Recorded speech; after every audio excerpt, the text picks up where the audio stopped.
Developers back out of GDC as the U.S. government cracks down on speech, the border, and the LGBTQ community. A number of foreign game developers are pulling out of the annual Game Developers Conference, GDC, following increased aggression by the Trump administration on a variety of issues like immigration and free speech violations. Aftermath spoke with a number of developers on why they won't be attending GDC, such as trans developer Loa Gunnars from Iceland, who fears that they'd be turned around at the border, saying, quote, "I had flight tickets, hotel, and pass all lined up and decided to cancel last week due to the possibility of being turned around at the border for being trans," end quote.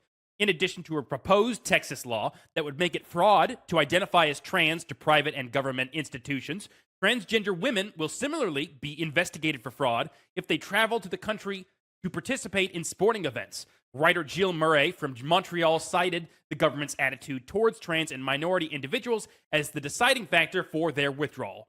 Quote, "The breaking point was seeing how afraid trans and bi people of color, BIPOC, which is people of color, what's the bi part?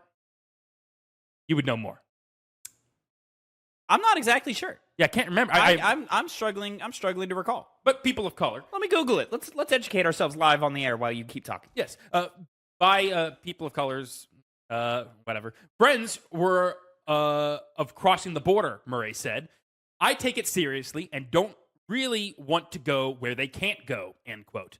Egyptian-born Rami Ismail from the Netherlands had apprehension in attending the conference since the, quote, disappearing, end quote, of green card resident Mohammed Khalil over his protests against U.S. support for the Palestinian ethnic cleansing and genocide at the hands of Israel. Quote, "The Republicans are straight up disappearing people, mate. I'm Egyptian. I know what's disappearing. I know what disappearing is. Little van shows up, gone you are," Ismail said. "In the Republican U.S., they could grab me and make me go away, and nobody would be able to do shit even if they tried. I think if anyone with Western privilege would be worried about going to Egypt, they should now be equally worried about going to the U.S. Khalil was separated from his 8-month pregnant wife by ICE on the grounds of his student visa being revoked despite being a green card holder, whereupon stating this was told he was being arrested regardless. Khalil attended Columbia University and took part in protests for the college to divest itself from Israel due to the vast number of human rights violations with both the Joe Biden and Donald Trump administrations pushing for protests to be ceased. While stories of minorities being expelled and barred from the U.S. is nothing new, especially underneath both Trump presidencies, British traveler Rebecca Burke continues to be detained by Immigration and Customs Enforcement, also known as ICE, following 2 legal attempts to enter Canada from the U.S. Additionally, 2 German tourists named Jessica Brosch and Lucas Seiloff were held for 46 days and 16 days, respectively, despite entering the country legally. Much of the apprehension centers around border security, specifically from Canadian developers, due to Trump's sudden trade war and calls for annexing the country as the 51st state. Quote, "Since a vast swath of Canadian businesses have decided to remove American products and pivot to non-American services, and citizens are increasingly opting out of traveling to the U.S., we thought it was only prudent to do the same," says co-founder of the indie studio Bancy Co., Benjamin Rivers. "So instead of attending events like GDC or PAX, we've opted to spend our marketing budgets on events in Canada, Europe, and Asia. We know that American friends and colleagues don't support what the government is doing, and will dearly miss meeting them at events like GDC. But it seems insane to travel to a country that has all but declared you its enemy, and in which random innocent travelers are already being detained. So we've opted to not cross that border for the foreseeable future," end quote. While outrage erupted over free speech violations and judges impeded Trump from using the Alien Enemies Act of 1798 to deport alleged Venezuelan gang members to El Salvador, Trump has defied the judge's Saturday ruling and doubled down on his arrest of Khalil, vowing this is, quote, "the first arrest of many to come." Here on the Substack, there is a blurb from a Truth Social post that Trump made where he's describing such a thing, further wanting to crack down on Columbia University, who has been at least in the news, at the forefront of the protests against Israel, with violence being enacted upon them by counter-protesters, police, of course, and now with Trump threatening to defund universities that allow these protests, it's even becoming a more standard thing for these protests to be pushed back against by the universities in question.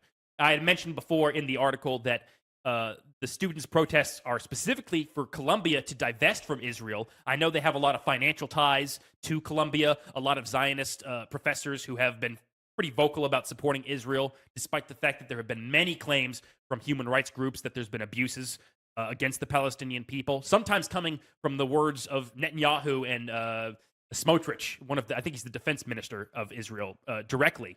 And these things are just being disregarded, and instead they are overwhelmingly described as being anti-Semitic protests, despite the fact that one of the key groups is Jewish Voice for Peace. In fact, there's a group that's protesting right now, and they went to Trump Tower inside it to protest. Some of them were arrested, and they were wearing shirts that said, "Not in our name." And despite that fact, when they were represented in the media, it wasn't as Jews fighting against the Zionist ethno-state project that's going on, but rather describing them as Jew haters and terrorist sympathizers, not people who are just upset that there's, once again, clear human rights violations at the hands of Israel with massive assistance from the United States.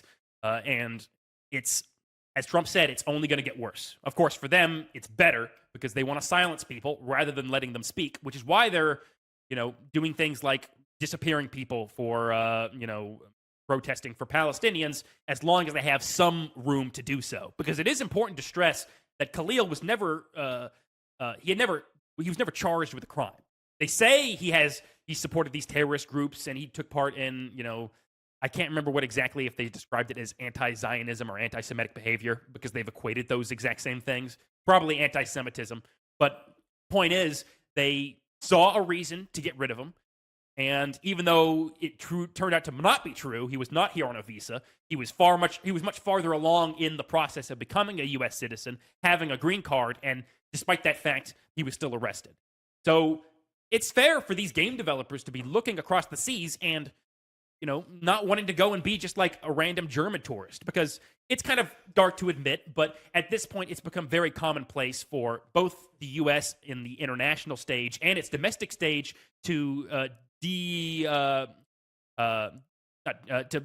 what's the word, to cast somebody in a bad light, to dehumanize. Yes, dehumanize particularly darker skinned people, brown skinned people. But it's gotten so bad to the point where even white people from foreign countries are getting arrested and detained for large portions of time without seemingly given due process. That woman was kept in detention for 46 days, and she did no actual crime either. It's just it's a kangaroo country, I guess you could call it. But can't blame these developers for wanting to leave. No, not at all. No, I 100%. Yeah, I'm with them. I wouldn't come here if I were in their shoes. No, I wouldn't come to the United States. The United States is not a safe place right now. Mm-hmm. It hasn't been for a couple of years, if we're being honest, or arguably never has been, if we're being honest. Less so than. But yeah, definitely right now, it's a terrible place to be. I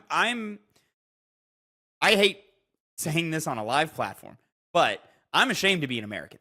I know you are. Yeah, I have been for essentially the last decade now. I've been ashamed to be an American. This is infuriating, and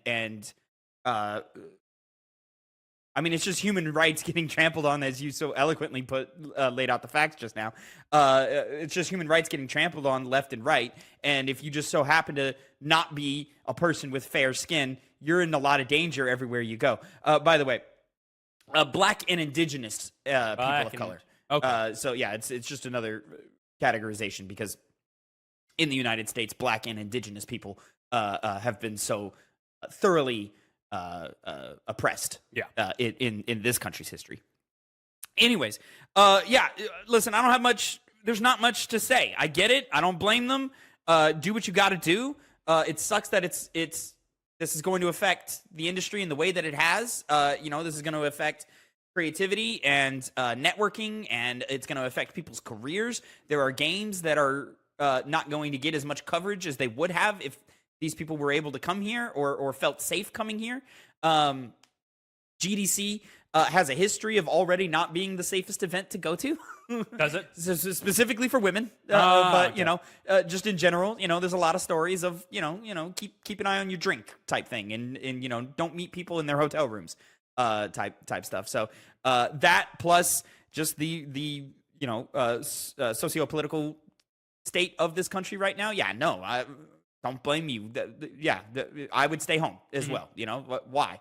For what reason? The risk is too great. You know. So yeah, listen. All I've really got to say is, there's a more elegant and more intelligent way to go about this conversation. But I don't see the point in doing that with you either know. Let me put it this way. Unfortunately, the United States and really the world is divided deeply right now. I think everybody's got an opinion on it, and you typically fall on one of the other sides. I fall on one side, Connor. You typically fall on the same side. Dude, fuck Donald Trump. Fuck everyone who supports him. Fuck this Republican administration. They can all burn in hell as far as I go. Fuck Elon Musk. And anybody who supports them or continues to support them or has ever supported them and never changed your perspective on that, fuck you too. You may not be a bigot, but you are an idiot, you know?